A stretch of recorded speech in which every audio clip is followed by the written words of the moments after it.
خبر دیں گے آپ کو، ایشیائی ترقیاتی بینک نے پاکستان کے لیے $80 کروڑ قرض کی منظوری دے دی ہے۔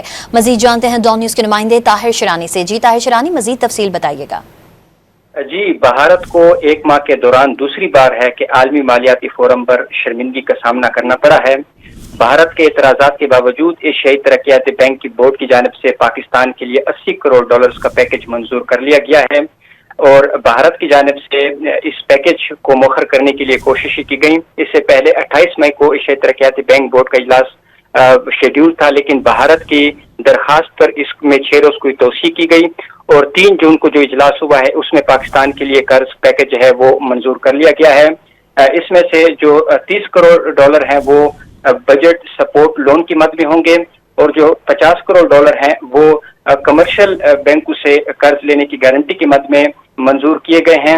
اور اس حوالے سے جو وفاقی وزیر خزانہ کے مشیر ہیں خرم شہزاد، ان کی جانب سے تصدیق کی گئی ہے کہ ایشیائی ترقیاتی بینک نے پاکستان کے لیے $80 کروڑ پیکج کی منظوری دی ہے۔ یہ package resource mobilisation reforms programme کے تحت منظور کیا گیا ہے۔ خرم شہزاد کے مطابق پاکستان کو ایشیائی ترقیاتی بینک کے بورڈ سے اکثریتی سپورٹ ملی ہے۔